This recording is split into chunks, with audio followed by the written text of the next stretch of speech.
Hello दोस्तों, नमस्कार। आज मैं बात करने वाला हूँ सोशल मीडिया में इधर कुछ दिनों से चर्चित रहने वाले एक शख्सियत के बारे में, उनके जीवनी के बारे में, आज के टाइम में हो रहे उनके जीवन में उथल पुथल के बारे में। जी हाँ, मैं बात करने वाला हूँ पप्पू यादव, जिन्हें लोग सम्मान से पप्पू भैया कहते हैं। पप्पू भैया का उपाधि दिए, उन्हें लोग जाप सुप्रीमो के नाम से भी जाना जाता है। तो उन्हें फ़िलहाल 31 साल पुराने मामले में जेल का चक्कर काटना पड़ रहा है। मैं बात कर रहा हूं आज के राजनीतिक संदर्भ के बारे में। तो इंसान को हर किसी वाक्य के बारे में गंभीरता से सोचने के बाद अपनी राय रखना चाहिए। किसी एक व्यक्ति के पीछे पूरी की पूरी तरह अंधभक्त नहीं होना चाहिए। अगर आपका चहेता व्यक्ति, जिसके आप फैन हैं, जिसको आप मानते हैं, बेशक आप उन्हें मानिए, लेकिन अगर उन्होंने समाज हित में, देश हित में कुछ गलत किया तो उसके खिलाफ आवाज़ उठाना आपका हक बनता है। बेशक आप उन्हें भगवान ही क्यों नहीं मानते हो, अगर जो ये आप नहीं उठाते तो आपको बुद्धिजीवी में गिनती नहीं किया जाएगा, आपको अंधभक्त माना जाएगा। जी हाँ, मैं पप्पू भैया का कट्टर भक्त तो नहीं हूँ, लेकिन जहाँ तक कोई आदमी के बारे में, हर इंसान को उसकी अच्छाई को एक्सेप्ट करना चाहिए। अगर जो कुछ बुराई हो तो बुराई को एक्सेप्ट करना चाहिए। यही मानवता होता है, यही इंसानियत होता है। जी हाँ, आज का ये वीडियो पोस्ट करने के पीछे मेरा यही उद्देश्य है।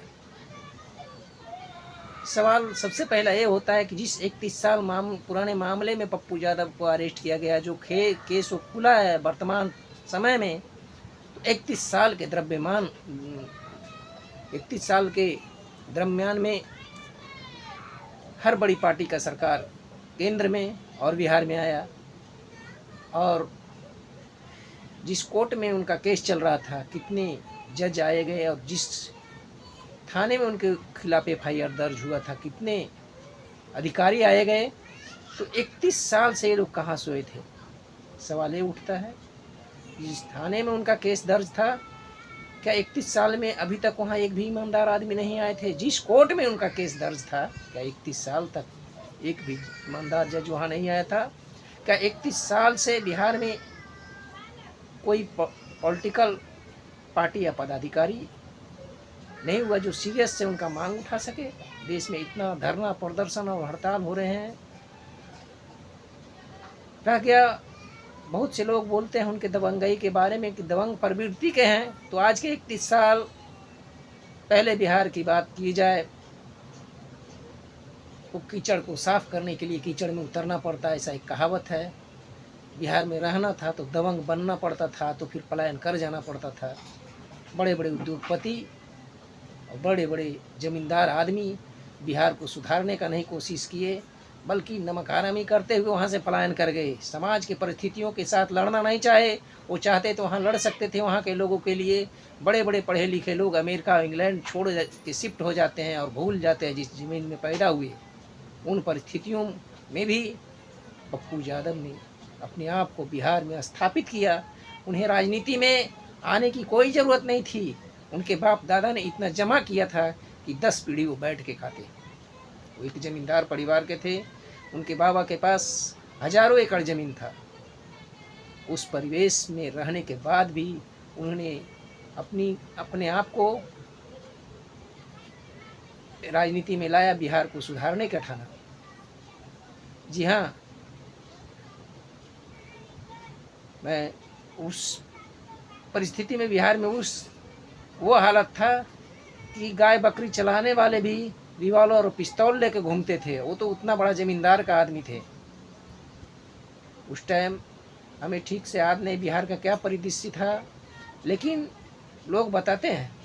और उन्होंने अपना सत्यनिष्ठा से समाज के लिए टाइम दिया और उन्होंने सबसे ज़्यादा वो चर्चा में जब आए जब देश में लॉकडाउन लगा और करोड़ों रुपया उन्होंने जनता के रूप में लुटा दिया। पैदल चलने वाले जिनके पैरों में चप्पल नहीं था, छाले पड़े थे, उनके छाले चप्पल पहनाए और नगद दिया कि जाओ भाई, कार से बस से तुम जाओ अपने घर। कहीं भी बिहारियों के ऊपर कुछ भी किसी भी स्टेट में अगर जो कुछ होता है तो सबसे पहले आवाज़ उठाने वाले कौन हैं? पप्पू यादव।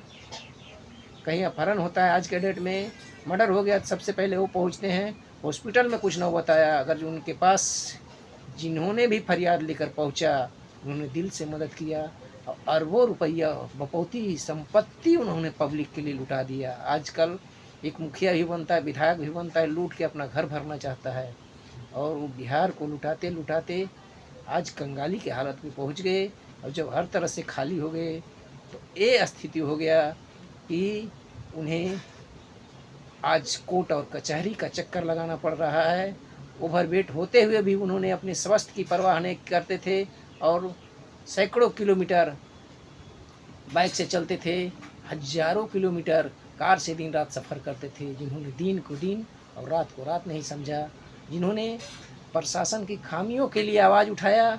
एक विपक्ष का एक काम होता है, एक कर्तव्य होता है विपक्षी पार्टी का कि सरकार कुछ भी गलत करे, अगर जो उससे लगे कि सरकार गलत कर रहा है तो उसके ऊपर आज आवाज़ उठाना। उन्होंने अपना कर्म किया, कर्म था ही तभी तो निर्दलीय उन्होंने चुनाव जीता। आजकल के टाइम में निर्दलीय चुनाव जीतना कोई मामूली बात नहीं है। पब्लिक ने उन्हें एक बार दो बार नहीं 6-6 बार जिताया, तो कुछ तो उनमें शख्सियत था। तो एक कहावत है कि सत्य परेशान हो सकता है, पराजित नहीं। आज आपका चाहे हमारा एक कर्तव्य बनता है कि आपका कितना भी नज़दीकी हो, जनप्रतिनिधि हो, अगर जो सरासर गलत करता है तो आप उंगली उठाइए। अगर आप कोई भी प्रतिनिधि हो, उसका वैचारिक मेल आपसे नहीं खाता है, आपका विचारधारा उनका विचारधारा, पार्टी का विचारधारा अलग हो, लेकिन अगर जो समाज के लिए कुछ अच्छाई करता है तो उसके सपोर्ट में आवाज़ उठाइए। एक वैचारिक गुलामी, इसे वैचारिक दिमागी गुलामी बोलते हैं, वो मत बनिए दिमागी गुलाम और समाज के लिए खरी खोटी अपनी आवाज़ रखिए।